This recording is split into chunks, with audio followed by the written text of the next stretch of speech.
سعید و ستاره. نگارشی از محمد نوری.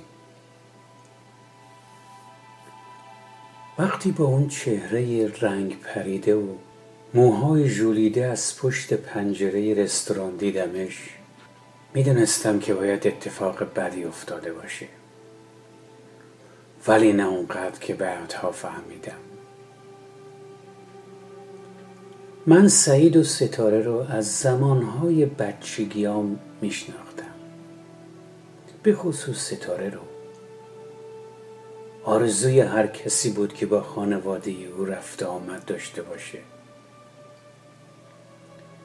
ستاره دختر یکی از خوانین بسیار معروف و مقتدر بختیاری بود. رفتار و گفتار او از بچگی همیشه مثل شاهزاده ها بود. هیچ کس جرأت نداشت به او نگاه کنه. مادر بزرگ من از قدیما با خانواده ستاره آشنا بود و با اونا رفت آمد داشت. من بارها همراه مادر بزرگم به خونه ستاره رفته بودم. پدر سعید هم از خوانین مشهور بختیاری بود. این دو خان برخلاف معمول با هم رابطه نزدیک و خوبی داشتند. به همین خاطرم سعید و ستاره با هم ازدواج کرده بودند. یه ازدواج بسیار بی درد سر و راحت، چون هم خودشون هم دیگه رو دیده بودن و عاشق هم شده بودن و هم خانواده ها که معمولاً در کار ازدواج بچه هاشون کارشکنی میکنن، این ازدواج رو یه وصلت مناسب و خوشایند میدونستند. به طور کلی همه خوشحال بودن. چه عروسی پرشکوهی در هر دو ده گرفته بودن. شاید بیش از 500 نفر در جشن عروسی اونا آمده بودن، از جمله چند نفر از نمایندگان مجلس از تهران، خانها و امرای سرشناس چند شهر اطراف. 7 شبانه روز بزن و بکوب بود و سفره‌های غذا جمع نمی‌شد. سعید و ستاره حدود 10 سالی بود که با هم ازدواج موفقی را پشت سر می‌گذاشتند که سعید به من زنگ زد و گفت میخواد با من حرف بزنه. از صداش به خوبی معلوم بود که باید خبر بدی داشته باشه. وقتی گفتم چیزی شده، گفت وقتی دیدمت بهت میگم. به رستوران همیشگیمون رفتم و منتظرش نشستم. ما معمولاً با سر به سر گذاشتن همدیگه ملاقات‌های هفتگیمون رو شروع میکردیم، ولی نه این بار جای شوخی کردن نبود. من با یه سوال که ندونسته بدترینش بود شروع به حرف زدن کردم.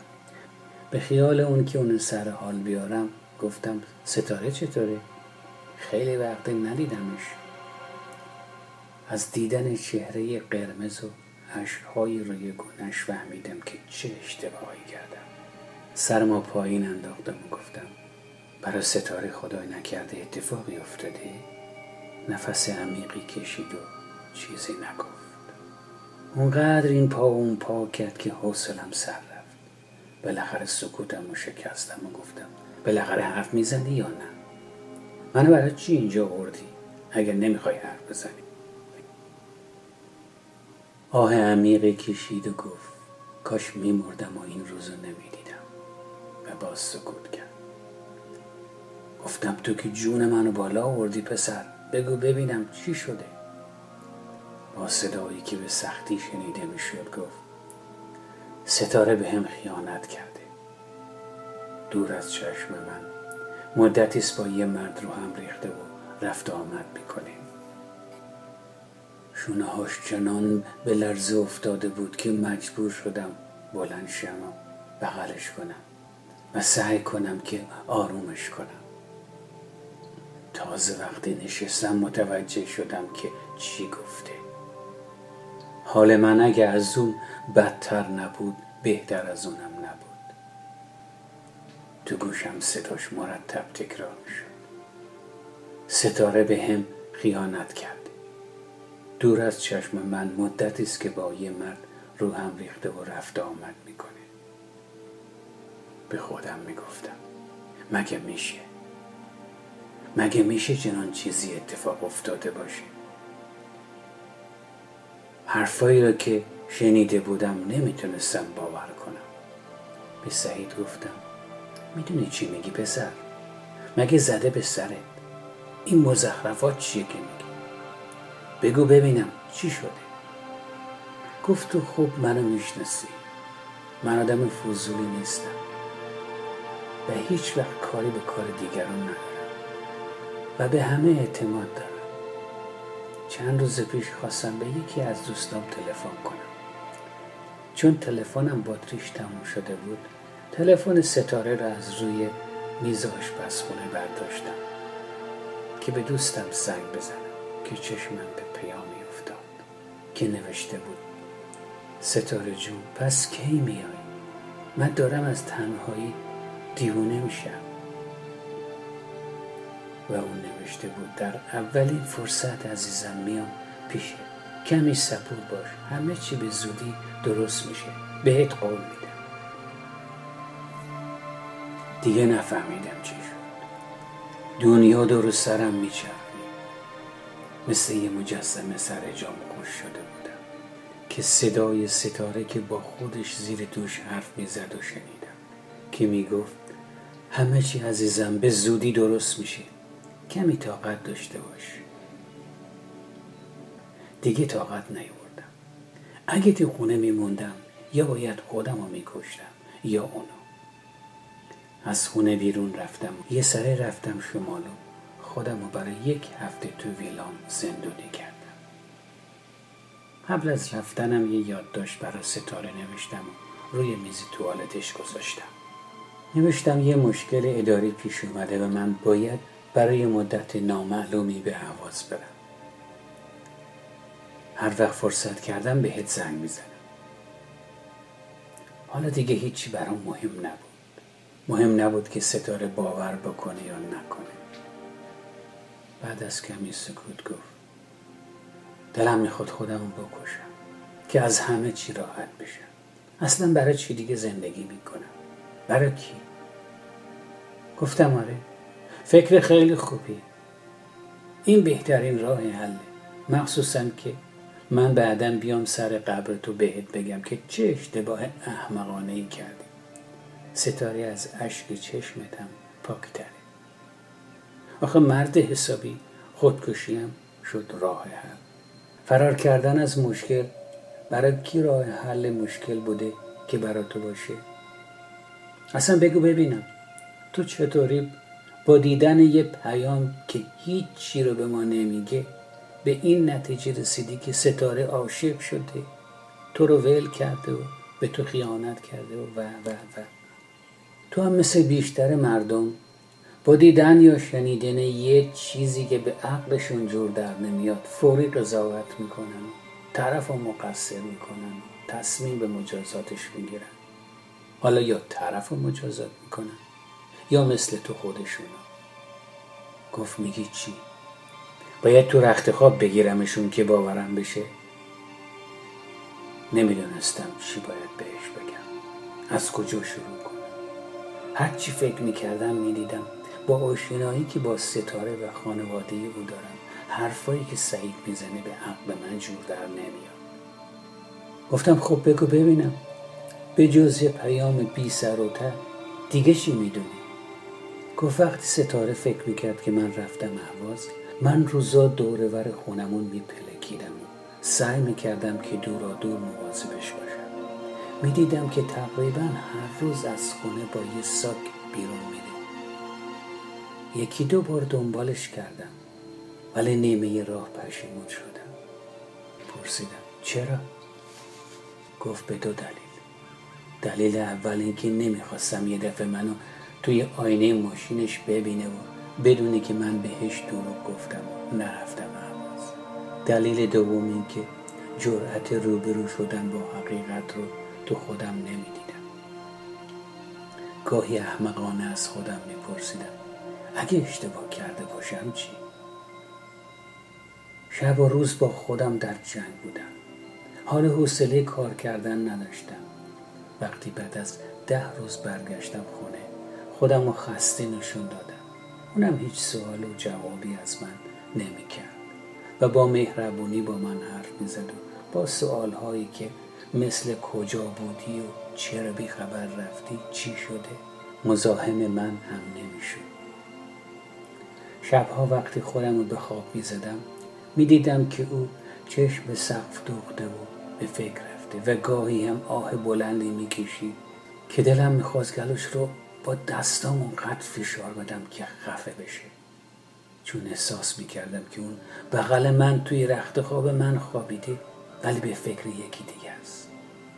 اگه دوستش نداشتم از خونه پرتش میکردم بیرون و بهش میگفتم برو گم شو، برو پهلوی همونی که دوستش داری، اینجا چی کار میکنی؟ ولی جرأت نمیکردم. ازش پرسیدم چرا باهاش حرف نمیزنی؟ گفت چی بهش بگم عزیزم عاشق شدی؟ کی رو دوست داری؟ میخوای طلاقت بدم که بری باهاش زندگی کنی و خوش باشی؟ گفتم چرا مسخره میکنی؟ خب به جای این که بهش تهمت بزنی باهاش حرف بزن، ببین اون چی میگه. کمی فکر کرد و گفت نه، من باید خودم مچشو بگیرم که نتونه با یه مش مزخرف گفتن بیشتر عذابم بده. شامی که بدتر از زهر مار بود خوردیم. دیر وقت بود که از هم جدا شدیم. بعد از اون شب منم دیگه شبا خواب راحتی نداشتم. میدونستم باید یه کاری بکنم، ولی چه کار میتونستم بکنم؟ تا اینکه یک شب به این نتیجه رسیدم که باید یا یه کارآگاه استخدام کنم یا خودم باید سر در بیارم ببینم این زن چی به سرش زده و چه کار داره میکنه، چرا داره زندگی به این خوبی رو به هم میریزه، برای کی، برای چی؟ 2 روز بعد با یه عینک تیره و یه لباس مثل داش مشتیا با یه ماشین کرایی نزدیکای خونه سعید در کمین ستاره نشستم. سعید ساعت 8 صبح رفت سر کار. 1 ساعت بعد ستاره با یه لباس شیک و مرتب با ماشینش از در گاراژشون بیرون اومد. منم پشت سرش راه افتادم. معلوم بود که حسابی حواسش به اطرافه و مواظبه که کسی اونو نبینه. مرتب توی آینه ماشینش پشت سرشو نگاه میکرد. جلوی یه گل فروشی ایستاد و چند شاخه گل مریم خرید. بعد جلوی قنادی ایستاد و با چند جعبه شیرینی بیرون آمد. چقدر خوشحال بودم که از سعید نخواستم که با من بیاد، چون دیشب اول فکر کردم که هر دو با هم این کار رو بکنیم. اگه سعید با من اومده بود حتما یه رسوایی به پا میشد و یه خون ریخته میشد. اون چی رو با چشمم میدیدم باور نمیکردم. وقتی دیدم سر از کجا در آورد داشتم دیوانه میشدم. ستاره بعد از مدتی رانندگی توی کوچه نزدیک زندون قصر ایستاد. باز نگاهی به اطرافش کرد و پس از چند دقیقه صحبت کردن با نگهبان زندون وارد زندون شد. خدایم چی میبینم؟ اگه باباش زنده بود چی میکرد؟ یعنی او تو زندان کیو داره؟ اینجا چی کار میکنه؟ سر در نمیوردم. حدود 1 ساعت بعد با چشمای گریون به طرف خونه راه افتاد. این کار تقریبا 10 روز تکرار شد تا اینکه یه روز دیدم این دفعه برگشتش خیلی طول کشید. نگران شدم. چند بار خواستم برم و از نگهبان بپرسم که چه به سر ستاره اومده، ولی دیدم چطوری. به نگهبان چی بگم من کیه ستاره هستم؟ تا اینکه بالاخره دیدم ستاره دست در دسته آقایی از در زندون بیرون اومد. مات و مبهوت هر دو رو نگاه میکردم و اون چی رو میدیدم باور نمیکردم. ستاره سر تا پای اون آقاه رو با چشم داشت میخورد. هی بغلش میکرد و پیشونیش رو میبوسید و به طرف ماشین میبردش. دیگه نتونستم تحمل کنم و دنبالشون نرفتم، چون دیر وقتم شده بود. من باید میرفتم خونه. نمیدونم با چه حالی به خونه رفتم. تمام شب بیدار بودم. نمیدونستم حالا باید چه کار کنم. به سعید ماجرا رو بگم نگم، چی بگم؟ بگم ستاره با یه زندونی رو هم ریخته؟ سردرگم بودم. فردای اون روز به سعید زنگ زدم که حالا احوالی ازش بپرسم که قرار گذاشت با هم نهار بخوریم. اونقدر لاغر شده بود که نشناختمش. وقتی اومد نشست مثل اینکه یه آدم تازه‌ای رو نگاه میکنم. دیگه اصلا حال و حوصله حرف زدن رو هم نداشت. گفتم چطوری؟ گفت تو هنوز فکر میکنی خودکشی درد منو دوا نمیکنی؟ گفتم باز شروع کردی؟ بگو ببینم تازه چه خبر. نگاه دردآلودی به من کرد و گفت ستاره داره از خونه فرار میکنه. دیشب داشتم دوش میگرفتم که شنیدم به یکی که حتما معشوقش بود میگفت فردا تو فرودگاه میبینمت. بعد با چشمای بینوش به چشمای من خیره شده بود و هیچی نمیگفت. بالاخره من ازش پرسیدم خب حالا تو میخوای چی کار کنی؟ گفت از قدیم و ندیم گفتم میتونم بگم دوستت دارم ولی نمیتونم بگم دوستم داشته باش. میذارم بره. اگه با اون خوش داره بهتره که بره. منم خونه زندگیمو میفروشم و از این شهر شایدم از این کشور بیرون برم. چیزی نداشتم بهش بگم. خواستم ماجرای زندون رو براش بگم ولی به خودم گفتم که چی؟ که بیشتر ناراحتش کنم. بهتر دیدم که بهش چیزی نگم. یه فکری کردم و گفتم نمیخوای اقلن ببینی با کی داره در میره؟ گفت نه، چه فرقی میکنه؟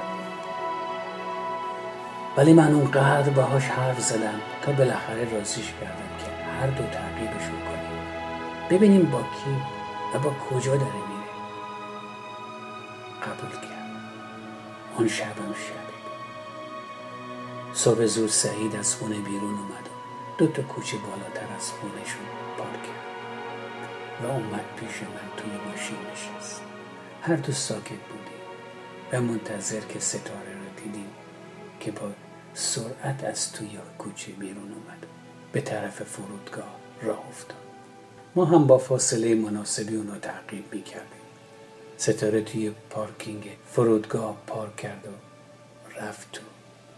ما هم ماشینمون رو پارک کردیم پشت سر او راه افتادیم. همون آقا رو دیدم که چشم انتظار ستاره ایستادی.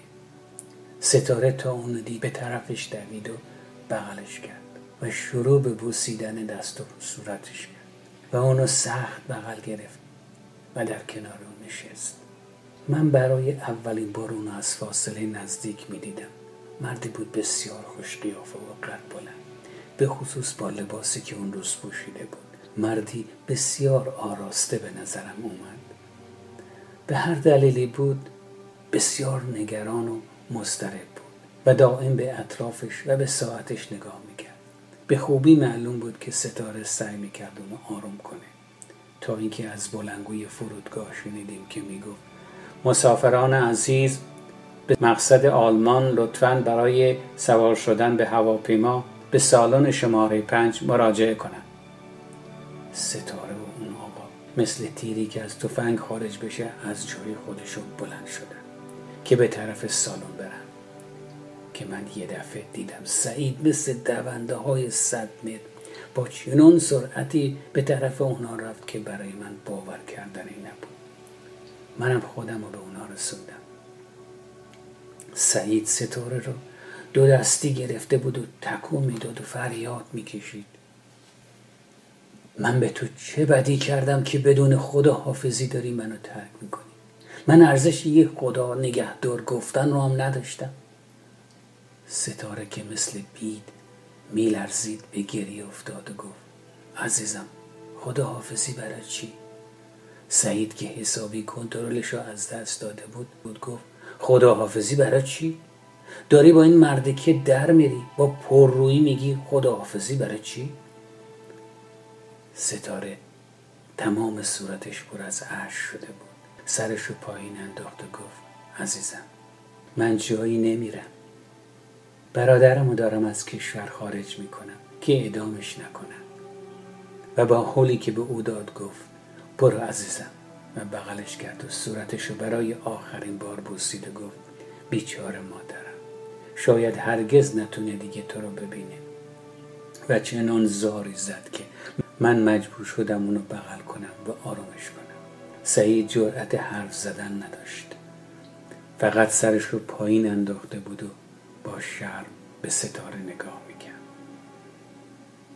بعدها فهمیدم که برادر ستاره به خاطر فعالیت‌های سیاسی که داشته محکوم به اعدام بوده و ستاره با دادن رشوه‌های زیادی تونسته اونو نجات بده و فقط 2 روز فرصت داشته که اونو از کشور خارج کنه.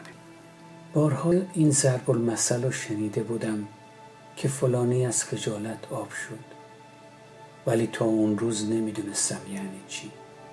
اون روز وقتی سعید فهمید که چه اشتباهی کرده، چنون عرقی روی پیشونیش نشسته بود که از فاصله دور دیده میشد. چشمامو بهش دوخته بودم، میدیدم مثل این که هر لحظه داره کوچیک و کوچیک‌تر میشه. گویا ستاره هم با زیرکی از حال او با خبر شده بود، چون به آرومی زد روی شونش و گفت عزیزم بریم خونه، من خیلی خستم.